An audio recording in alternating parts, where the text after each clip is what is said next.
Online हेरेर बस्नुभएका सम्पूर्णलाई स्वागत छ। म बानिरा। आजको यस श्रृङ्खलामा राजनीतिक समसामयिक विषयमा संवाद गर्नको निम्ति अतिथिको रूपमा उपस्थित हुनुहुन्छ मंगोल नेशनल अर्गनाइजेसनका केन्द्रीय वरिष्ठ सदस्य दिलीप याङमाली राई। उहाँलाई आजको यस कार्यक्रममा स्वागत गरौँ। स्वागत छ यहाँलाई। धन्यवाद। जय मंगोल। आरामै हुनुहुन्छ? आरामै छु। तपाईँ डाक्टर गोपाल गुरुङज्यूले एमएनओ स्थापना गर्नुभन्दा अगाडि नै थन्डरबोल्ट र न्यू लाइट सञ्चालन गर्दादेखिकै परिचित कार्यकर्ता साथै चेला भनिन्छ नि, के यो वास्तविकता हो? हो। तपाईँ त्यस समय डाक्टर गोपाल गुरुङज्यूसँग कति सालमा भेट हुनुभएको थियो? म त्यस्तै दाइ पत्रकार कारिता गर्नुहुन्थ्यो होइन? हजुर। 42 सालतिर चाहिँ मैले भेटेको। डाक्टर गोपाल गुरुङज्यू पत्रकारिता गर्दै तपाईँले उहाँसँग भेट हुनुभयो। साथसाथै तपाईँले डाक्टर गोपाल गुरुङज्यूले एमएनओ स्थापना गर्नुभएसँगै उहाँसँगै यस एमएनओमा आबद्ध हुनुहुन्छ। हो। डाक्टर गोपाल गुरुङज्यूले न्यू लाइट पत्रिका सञ्चालन गर्दाखेरि तपाईँको पनि लेख रचनाहरू छापिने गर्थ्यो अरे, के यो सत्य हो? हो। केही कविताहरू रचनाहरूको केही हरफ तपाईँलाई थाहा छ भने गुनगुनाइदिनुहोस् न। अब धेरै पुरानो कुराहरू हो होइन? अब अहिले त धेरै कुराहरू बिर्सि पनि हालियो। अब मैले त्यो सधैँ उद्घोषक गर्दाखेरि चाहिँ कार्यक्रमतिर चलाउँदाखेरि चाहिँ मैले त्यो कविताहरू यसरी भन्ने गर्थेँ होइन? हजुर। अब कतिपय चाहिँ अब पत्रिकामा पनि लेखिएको कुराहरू हो। अब मात्रै भन्नु पऱ्यो, मैले बिर्सिहालेँ कि अहिले।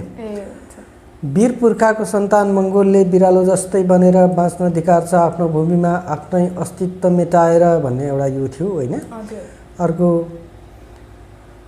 यस धरतीमा जन्मेको 2 दिनमै आमाको न्यानो काग त्यागेर पराईको भाषा लिपि सिक्नु परेको छ, आफ्नै भाषामा तोते बोली बोल्ने छोडेर, यति भन्नु पर्यो होइन?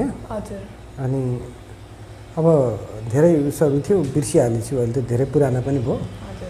अनि ए मान्छे तँ विवेकको पोका बोकेर पनि किन मौन छस्, आफ्नै भूमिमा आफ्नै अस्तित्व हराएको देखेर पनि मौन छस्, यो पृथ्वीमा मुर्दाले जस्तै टुलु टुलु हेरेर बस्ने बानी परेको छ, ए मान्छे तँ विवेकको पोका बोकेर पनि किन मुर्दा जस्तै बनेको छस्, यति भन्नु पर्यो।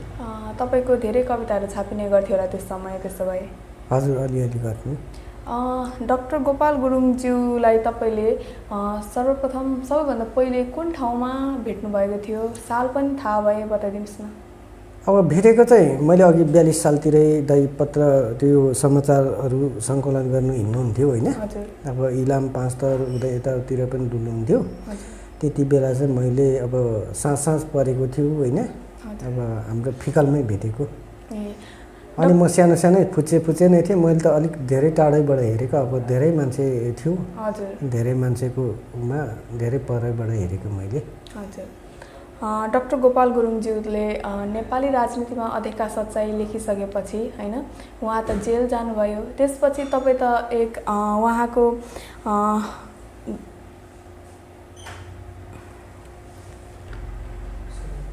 डाक्टर गुरुङले नेपाली राजनीतिमा अधेका सच्चाइ लेखिसकेपछि त उहाँ जेल चलान हुनुभयो र तपाईँ र उहाँको गुरु चेलाको सम्बन्ध चाहिँ केही समयको लागि छुट्यो कि तपाईँ जेलमा पनि भेट्न जानुहुन्थ्यो?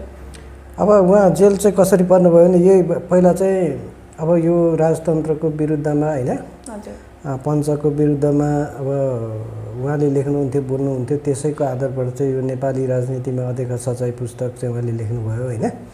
त त्यो पुस्तक पहिलो प्रकाशन भएपछि दोस्रो प्रकाशन गरेपछि चाहिँ उहाँ पक्राउ पर्नुभयो होइन? तर उहाँले पहिला पनि के भन्नुहुन्थ्यो भनेदेखि अब यो चाहिँ मसँग सम्बन्धित कुरा हो होइन? अब यो मसँग सम्बन्धित भएकोले यसलाई चाहिँ अब जुन तरिकाले कारबाही गरे पनि त्यो चाहिँ मसँग सम्बन्धित कुरा हो, अरूलाई चाहिँ अब यो सम्बन्ध नभएकोले अरूलाई अब कारबाही नगरिदिनु भनेर चाहिँ दाइले यसरी गर्नुहुन्थ्यो। पत्र यसरी त्यो अब पेपरहरू गुच्छहरू बोकेर हिँड्दा पनि उहाँले चाहिँ यस्तो सानो लिड चाहिँ लेखेर दिनुहुन्थ्यो। डाक्टर गोपाल गुरुङ तपाईँहरूलाई आफू जेल जानुभन्दा अगाडि नै म जेल जाँदैछु भन्ने कुराहरू पनि बताउनुहुन्थ्यो कि?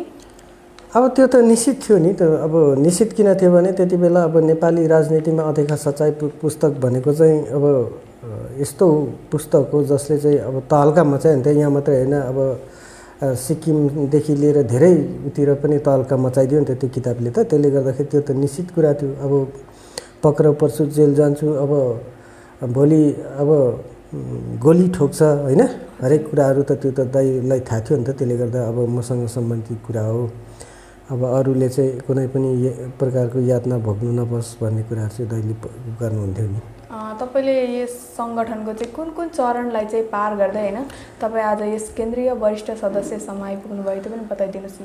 अब यो सङ्गठन चाहिँ दाइले जब जेलबाट निकाल्नु भयो बाहिर, त्यहाँदेखिकै म सुरुदेखिकै कार्यकर्ता हो होइन। त्यसदेखि अगाडि चाहिँ म अब के थिएँ भनेदेखि अब क्याम्पस पढ्दाखेरि चाहिँ हामी अब एउटा किराँत धर्म तथा साहित्य उत्थान सङ्घ भन्ने एउटा खोलेको थियो। अनि त्यसमा चाहिँ म पहिला सदस्य हो होइन। त्यसदेखि पछाडि चाहिँ म सदस्य सचिव भएर काम गरेँ अरे जिल्ला स्तरमा चाहिँ। अनि त्यसदेखि पछाडि चाहिँ अब दाइको उसहरू आएपछि त्योभन्दा अगाडि त हामीलाई केही थाहा थिएन नि त। अब त्यति बेला पनि अब साम्प्रदायिक त भन्थ्यो नि त, साम्प्रदायिक कुनै पनि अनौठो कुरा गऱ्यो भने साम्प्रदायिक भनिहाल्थ्यो। अनि निकै अप्ठ्यारो थियो नि, त्यसो त हामीलाई पनि त पुलिस प्रशासनले त निकै गर्थ्यो नि, निगरानीमा राख्थ्यो। तपाईँ राई समुदायकै हुनुहुन्छ होइन, तपाईँले चाहिँ यो किराँती शब्दलाई चाहिँ कसरी खण्डन गर्नुभएको छ? एमएनओले त किराँती शब्दको विरोध गर्दै आइरहेको छ।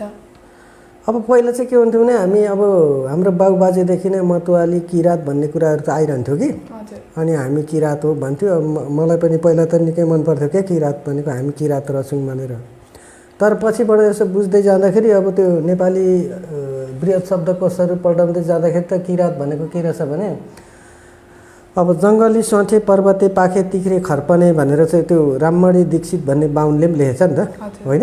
अब जङ्गली सठे पर्वते पाखे तिख्रे खर्पने ढोकेहरूको हो यो देश यसो राखिदियो यिनीहरूलाई, यसै गरी यिनीहरू सबै भए हाम्रो श्रीखुरी काँजाला मन्त्रीमण्डल चुन्दा ब्रह्मार छेत्री उली चुन्नु मतवाला कहीँ नल्नु भनेर यसरी लेख्यो नि त। पछिबाट त्यसलाई नेपाली बृहत् शब्दकोशभित्र हेर्दा पनि त्यो शब्द पाइँदो रहेछ।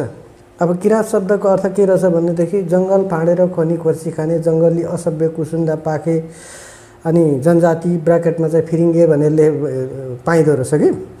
अनि एउटा फारसी शब्दमा चाहिँ सुँगुरको पछि पछि धनुकाँड बोकेर पछि पछि लाग्ने एक थरीको सिकारीहरू भन्ने कुरा चाहिँ किराँत शब्दको अर्थ त्यसरी लाग्दो रहेछ।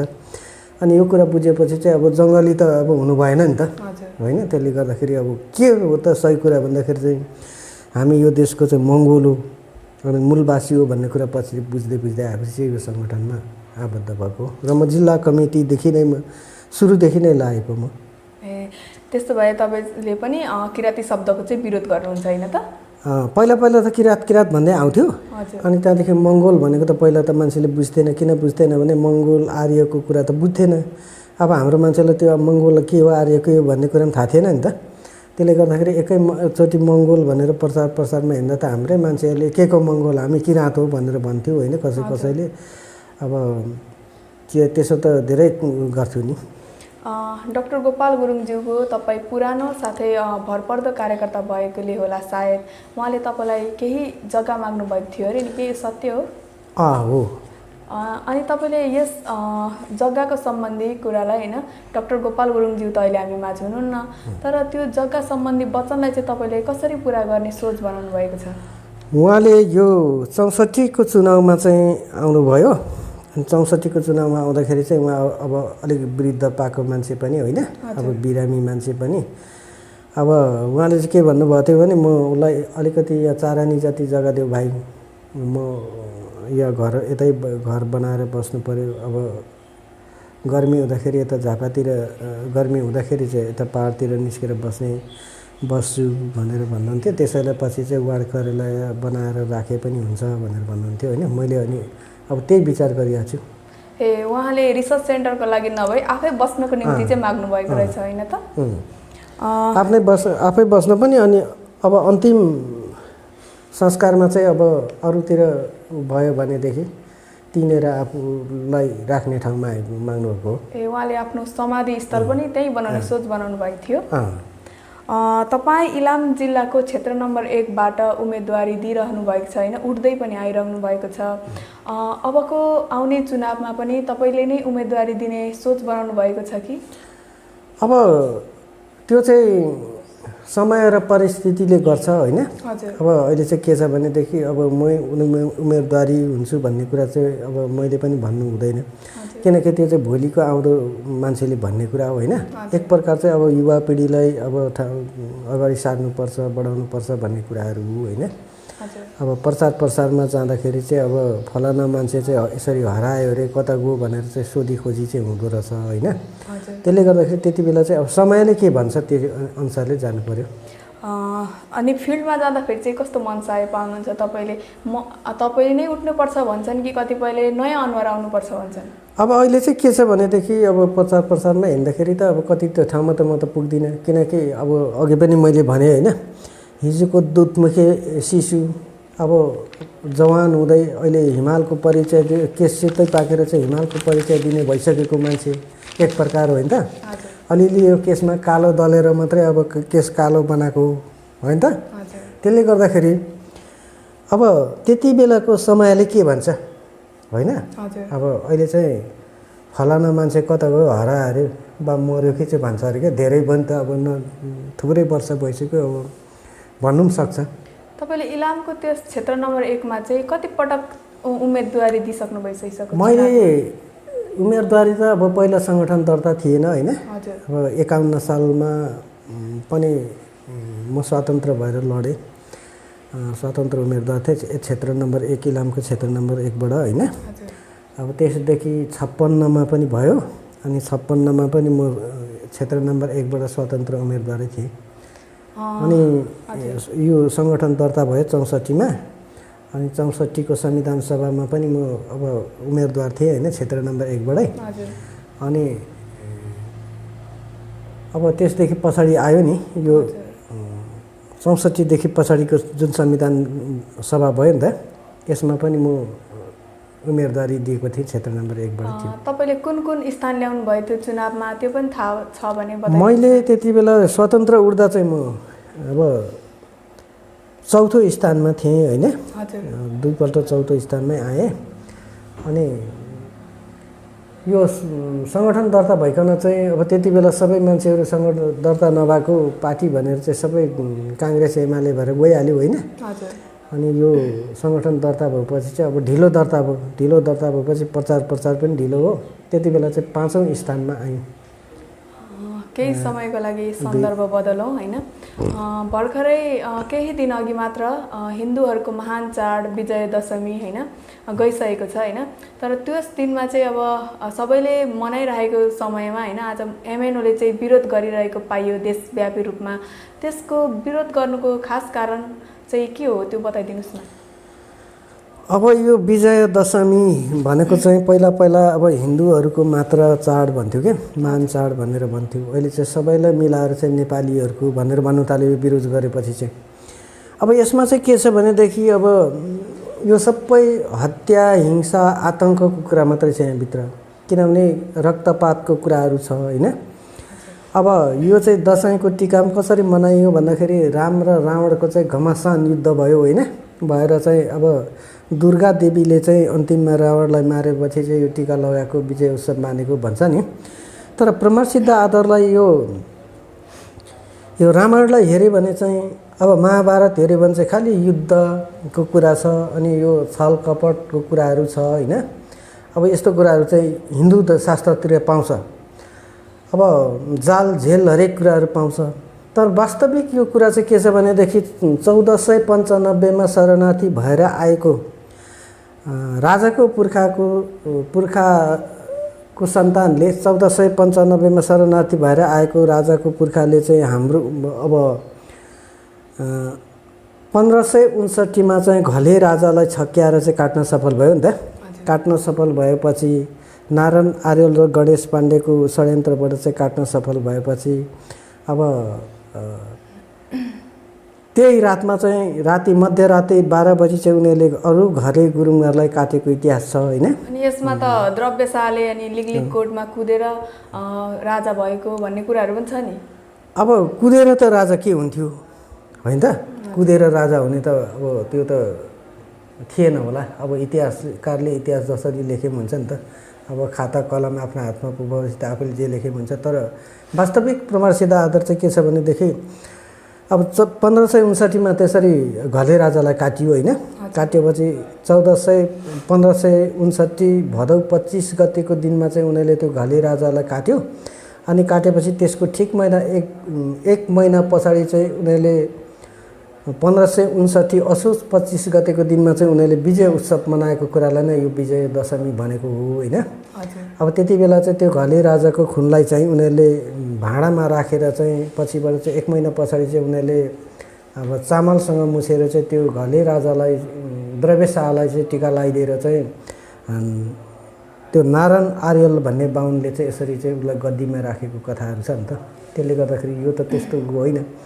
अब त्यस्तो किसिमको उसहरू थियो भनेदेखि त संसारले मान्थ्यो नि त, संसारले विजय उत्सव मनाउँथ्यो होइन। अब संसारमै राक्षस त होला नि त, राक्षसहरू पनि होला, देवताहरू पनि होला। तर नेपाल र भारतमा मात्रै किन राक्षस र देवताको लडाइँ छ त, अरूतिर छैन नि त। त्यसले गर्दाखेरि अब चाहिँ पढे लेखेको मान्छेले बुझ्छ। त्यसो भए तपाईँहरू चाहिँ भन्नुहुन्छ यो चाहिँ हिन्दूकरण चाहिँ जबरजस्ती लादिएको होइन त हो। त्यस्तै अब आउँदै गरेको छ बलिहाङ पर्व, तपाईँहरूले त मनाउनुहुन्छ होइन। अनि त्यसमा चाहिँ अब यो समय प्रतिकूल अनुसार होइन एमएनओले चाहिँ कसरी बलिहाङ पर्व मनाउँदैछ त्यो पनि बताइदिनुहोस् न। अब यो हाङ भनेको पनि राजाकै कुरा आयो होइन। अब मङ्गोल नेसनल अर्गनाइजेसन सङ्गठनले चाहिँ राजतन्त्रको अन्त्य होइन, राजाको चाहिँ अन्त्य गरेर सर्वसाधारण जनताको छोरी चाहिँ अब राष्ट्रपति बन्ने प्रथा हो नि त मङ्गोलको त। त्यसले गर्दाखेरि जबसम्म चाहिँ अब यहाँको मूलवासीहरूले मङ्गोलहरूले कुरा बुझ्दैन तबसम्म चाहिँ अब के हुन्छ भनेदेखि यो भनेको चाहिँ एउटा सङ्गठनलाई चलाउनको लागि एउटा आर्थिक सङ्कलन पनि भयो होइन। र हाम्रो चाहिँ प्रथा यस्तो थियो, हाम्रो धर्म संस्कार यस्तो थियो, संस्कृति यस्तो थियो, यसरी लुटिएर गयो हराएर गयो भन्ने कुरा पनि एउटा हुन्छ। त्यसले गर्दा चाहिँ योलाई चाहिँ अब जबसम्म यहाँको 80% हिन्दू मूलवासी मङ्गोलहरू चाहिँ शिक्षित बनेर आउँदैन तबसम्म चाहिँ अलिअलि मान्नै पर्ने हुन्छ नि त। सबै कुरा एकैचोटि हराएर त जाँदैन। हजुर। त्यसले गर्दा डाक्टर गोपाल गुरुङज्यूले एमएनओ स्थापना गर्नुभन्दा अगाडिदेखि नै तपाईँ त डाक्टर गोपाल गुरुङज्यूसँग परिचित हुनुहुँदो रहेछ होइन। त्यो समयदेखि आउँदा होइन अहिलेसम्म आउँदा चाहिँ तपाईँले एमएनओको दर्शनलाई चाहिँ जनताहरूले कसरी बुझेको पाउनुभयो? अब यो दर्शन चाहिँ यस्तो हुन्छ, सबैभन्दा पहिला अब पञ्चायत व्यवस्थामा त के थियो भने अब विकल्प हुन्थ्यो भन्ने कुरा थियो नि त, निर्दलीय पञ्चायत व्यवस्था। त्योदेखि अरू त दलै थिएन त्यति बेला। मान्छे सबै अब मान्छे पञ्चे अब राजावादी हुनु पर्थ्यो होइन। अब विरोध गर्ने पनि अब राजद्रोही भइहाल्थ्यो। अब दाइ भनेको चाहिँ त्यस्तै मान्छे हो जसले चाहिँ राजाको विरोध गरे। हिजो खुलेर विरोध गर्ने त गोपाल गुरुङ हो नि त, लेखेर त्यस्तो हत्या हिंसा आतङ्क नमचाइकन कलम र विचारले नै अरूको विचारलाई मार्न सकिन्छ भन्ने हिसाबले अब शान्ति तरिकाले लडेर आउने चाहिँ गोपाल गुरुङ हो होइन। त्यसले गर्दा चाहिँ अरू पार्टीमा चाहिँ के थियो भनेदेखि मान्छे त्यति बेला चाहिँ काङ्ग्रेस र कम्युनिस्ट मात्रै बढी जान्ने होइन। अब अब कम्युनिस्ट भनेको पनि 2003 सालतिर अब सुरु भएको हो। अब त्यो पनि अब भारतकै बनारसतिरबाट चाहिँ शरणार्थी भएर आएको बाहुनाले 3 सालमा सुरु गरे कम्युनिस्टहरू चाहिँ रहेछ होइन। अब काङ्ग्रेस चाहिँ फेरि 2006 सालमा काङ्ग्रेस सुरु भयो। अब त्यति बेला पनि बिपी पनि नेपाल आउँदा चाहिँ के चाहिँ भन्दाखेरि एकाबिहानै नेपाललाई चाइनाले निलिसकेको हुनेछ, त्यसैले भारतको डाकमा नेपालमा माथि भारतले हस्तक्षेप गर्नुपर्छ भनेर त्यति बेला बिपीले बोलेको हो नि त, बोलेको छ। अब बिपीले ब्राह्मण समाजभित्र एउटा गोप्य चिठी लेख्दा चाहिँ उसले के पनि भनेको छ भनेदेखि मतवालीलाई हलिगोठाला बनाउनु यो सन्देश मैले होइन भगवान्ले पठाएको भन्नु भनेर यसरी भनेको पनि छ नि त, यसरी चिठी पनि पठाएको छ उसले होइन। त्यसले गर्दाखेरि नेपालमा के थियो भनेदेखि काङ्ग्रेस कम्युनिस्ट भन्ने मात्रै मान्छेको सोच भएको। अनि कम्युनिस्ट चाहिँ गरिबको पार्टी हो, गरिबको भलाइ गर्छ भन्थ्यो पहिला हामी अब मसिनो केटाकेटी हुँदाखेरि। अनि काङ्ग्रेस चाहिँ कस्तो भन्दाखेरि काङ्ग्रेस चाहिँ धनीको पार्टी भनेर अलिक धनी मान्छेहरूले देखाउँथ्यो होइन। अब यसरी सुरु हुँदाखेरि त अब मङ्गोल भन्ने शब्द त तपाईँको अब मान्छेले सुन्नै मान्थे त नि। अब मान्छे सबै गरिब जति कम्युनिस्ट हुने, धनी जति काङ्ग्रेस हुने। अनि त्यहाँदेखि अरू पार्टीमा त पहिला त कहाँ आउँथेन। अब आएको पनि अब के हुन्थ्यो भने सङ्गठन दर्ता नभएपछि त अब दर्ता नभएको पार्टीमा लाग्ने पनि के भन्थ्यो अनि मान्छेहरू सबै काङ्ग्रेस र कम्युनिस्टै हुनु पऱ्यो नि त पछि त। त्यसले गर्दाखेरि अब चाहिँ अब जब सङ्गठन दर्ता भयो नि तब चाहिँ अब दर्ता भए पनि के छ भनेदेखि अब हाम्रो मान्छे अब शिक्षित बन्नु पऱ्यो नि त। सबैभन्दा पहिला त शिक्षित बनेपछि मात्रै अब कुरा बुझेर आउने हो अनि आफ्नो अस्तित्वको लडाइँ अनि मात्रै लड्छ। डाक्टर गोपाल गुरुङज्यूले चाहिँ आफ्नो वैचारिक क्रान्तिबाटै चाहिँ मङ्गोलहरूलाई चाहिँ शिक्षित बनाउने प्रयत्न गर्नुभयो हो। अब यस्तो भयो अरू पार्टीमा चाहिँ तपाईँको के छ भनेदेखि अब हिजो राजतन्त्रमा पनि मान्छे मारेकै छ। अब अहिले प्रजातन्त्र पार्टी भन्छ उनीहरू राजावादी हो नि त। उनीहरूले पनि हिजो मान्छे मारेकै थियो।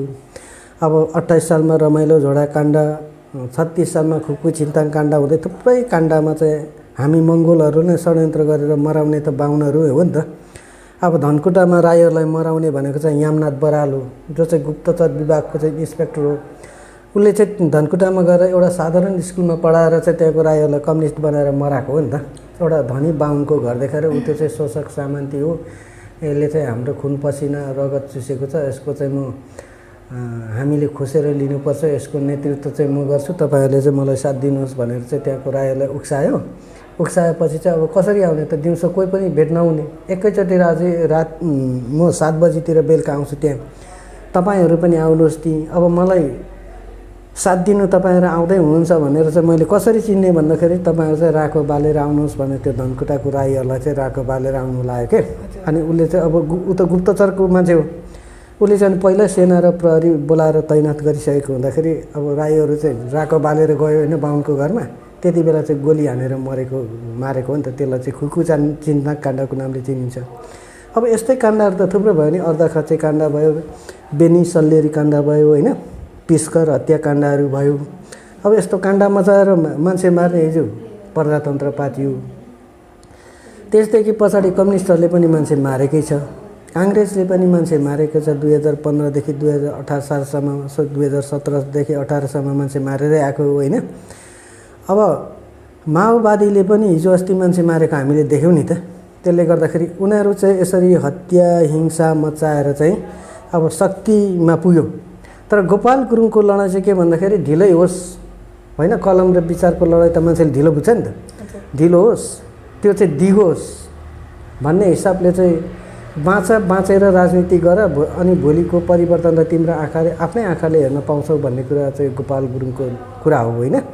त्यसले गर्दाखेरि उहाँले चाहिँ कसैलाई एक डन्ठा पनि हान्नु लाउनु भएन, कसैलाई एक ढुङ्गा हान्नु पनि लाउनु भएन होइन। कसैको अहिलेसम्म एक डन्ठा खानु पनि परेको छैन नि त मङ्गोलको खास कार्यकर्ताले। अब कसैले उचालेर उग्रवादी नीतिले आउनेले त भेट्छ नि, 2-4 लात्ती 2-4 डन्ठी भेट्नु त त्यो त फरक कुरा हो, तर त्यो गोपाल गुरुङको सिद्धान्त त होइन। अब कसैले के भन्दा कसैले के भन्दा त्यस्तै कुरा हुन्छ। अब मैले अघि भने अब मतवालीहरूलाई चाहिँ सस्तो किन्नु पाइन्छ भनेको छ नि त। अघि मैले भने अब सिक्किममा पनि नरबहादुर भण्डारीले के भन्थ्यो भनेदेखि मतवाली किन्नु बोरा किन्नु भन्दा सस्तो पर्छ। सिक्किममा एउटा बोराको दाम 15 रुपियाँ पर्छ, मतवालीहरू चाहिँ 5 रुपियाँमा किनिन्छ। जब यिनीहरूलाई भोट आउँछ तब यिनीहरूलाई भोट आउँदाखेरि चाहिँ यिनीहरूलाई काका मामा भाइ भतिज भान्जा भनेर साइनो लगाउनुपर्छ अनि डँडालोमा ध्याप्पै धाप मारिदिनुपर्छ र एउटा दोकानमा लगेर एक टक रक्सी र एक प्लेट सुँगुरको राँगाको मासु किनिदिनुपर्छ। यति भए यिनीहरू सिधा सोझा र विश्वासी पनि हुन्छन् र यिनीहरू मक्खै हुन्छ र यिनीहरूकै मतले यिनीहरूको टाउकोमा चढेर लात हानी शासन गर्नु पाइन्छ। किनकि यो मतवाली भनेको चाहिँ धोतीको जुम्रा हो, धोतीको जुम्रा टुप्पीमा पुर्याउने धेरै सबक आउँछ। त्यसैले यो धोतीको जुम्रा धोतीमै पोको पारेर राख्नु नै हाम्रो ठुलो सफलता हो भनेर यसरी भन्थ्यो के। तपाईँको अनुसार त मङ्गोलहरूलाई चाहिँ पशुतुल्य बनाएको रहेछ होइन त बाहुन छेत्रीले? होइन, त्यो त हिन्दू उसमा त्यो शास्त्रतिर हेऱ्यो भने त पशु समानै हो नि त। अब यहाँ चाहिँ के छ भने 4 जातको कुरा आयो, ब्राह्मण क्षेत्री वैश्यको शूद्रको कुरा आयो। अब शूद्र भनेको चाहिँ तपाईँ हामी राई लिम्बू गुरुङ मगर तामाङ भोटे लाप्चे थारू दिमेल हामी सबै एज ए होल हामी यो देशको मूलवासीहरू चाहिँ शूद्र भनेको चाहिँ बाहुनको खुट्टालाई शूद्र भन्छ क्या। त्यसदेखि तल झरेको र हिजो को थियो त भन्दाखेरि पानी अचल बनाइएको कामी दमाई सार्की गाइने च्यामे पोडे मेतरहरू जसलाई कुकुर भन्दा पनि तल राखिन्थ्यो होइन, भित्र पस्न दिन्थेन उनीहरूले छोएको अब खान्थेन नि त। त्यो चाहिँ अब कुकुरभित्र पस्न पाउँछ, तर त्यो मान्छे नै हो नि त, मान्छेलाई भित्र पस्न विभेद गर्ने को त भन्दाखेरि त्यो हिन्दू शास्त्र नै हो। त्यो मान्छेभन्दा तल कुकुर भन्नु तल राख्यो नि त। अहिले तपाईँ हामी सबैलाई झारेर चाहिँ के भन्नु थाल्यौँ, ल तपाईँहरू पनि जनजाति भन्नु थाल्यो नि त। अब जन भनेको त गोठालालाई भनेको, हली गोठालालाई जन भन्छ होइन। अब जाति भनेको चाहिँ अब अङ्ग्रेजीमा पनि कास्ट, सब कास्ट, सेटल कास्टको कुराहरू आयो होइन, जात जाति उपजातिको कुराहरू आयो। त्यसले गर्दाखेरि के छ भन्दाखेरि यो चाहिँ अब उनीहरूले चाहिँ हिन्दू शास्त्रमै यसरी चाहिँ फुटाएर ल्याएको हुँदाखेरि चाहिँ हामी त बाहुनको नजरमा त पशु समान नै त हो त। तपाईँको विचारमा है, तपाईँको विचारमा डाक्टर गोपाल गुरुङज्यूको यस दर्शनलाई चाहिँ आउँदो पिँढीहरूले बुझ्छन् जस्तो लाग्छ कि लाग्दैन तपाईँलाई? पहिला चाहिँ अब हाम्रो मान्छे त त्यति शिक्षित थिएन होइन। अब स्कुल जाँदा पनि फी तिर्ने पैसा हुन्थेन। त्यसले गर्दाखेरि हाम्रो मान्छे चाहिँ हली गोठाला मात्रै भयो, गोरु जोत्ने मात्रै भयो होइन त। अब अहिले चाहिँ हाम्रो अब नानीहरू पनि पढ्न पाएको छ होइन। त्यसले गर्दाखेरि अब चाहिँ कुरा बुझ्छ, शिक्षित भएपछि मात्रै कुरा बुझ्छ नि त। हामी कार्यक्रमको अन्त्यमा आइसकेको छौँ होइन। मैले तपाईँलाई सोध्न छुटेको केही कुराहरू छ भने, साथै यो एफआर अनलाइनलाई हेरेर रहनुभएका सम्पूर्ण दर्शक महानुभावहरूलाई के सन्देश दिन चाहनुहुन्छ त्यो बताइदिनुहोस् न। अब सम्पूर्ण यो एफआर अनलाइन टिभी हेरेर बसिनु भएको सम्पूर्ण म मूलवासी मङ्गोल दाजुभाइ दिदीबहिनीहरूलाई होइन म के भन्न चाहन्छु भने, अब आउँदो पिँढीलाई मालिक बनाउनुहोस् होइन, हली गोठाला बनाउनुबाट जोगाउनुहोस्, मूलवासीको इतिहासलाई खोज्नुहोस्, अनि जनजाति आदिवासीलाई तपाईँहरूले अब सोध्नुहोस्, जनजाति के हो, आदिवासी के हो, मूलवासी के हो होइन, यो कुरा सोध्नुहोस्। अब अहिलेको यो वैज्ञानिक समयमा अब जसले जे भन्छ त्यसकै पछि लाग्नुभन्दा पनि अस्तित्वको खोजमा आफूलाई नै खोज्नु चाहिँ तयार हुनुहोस् भनेर अन्त्यमा भन्न चाहन्छु। जय मङ्गोल, जय मूलवासी। तपाईँको महत्त्वपूर्ण भनाइको निम्ति धन्यवाद। एफआर अनलाइन हेरेर बस्नुभएका सम्पूर्णले यस एफआर अनलाइनलाई लाइक, सेयर एन्ड सब्सक्राइब गर्न नभुल्नुहोला। म पनि बिदाई हुँदै र मेरो युनिट टिमलाई बिदाई दिनुहोस्। धन्यवाद।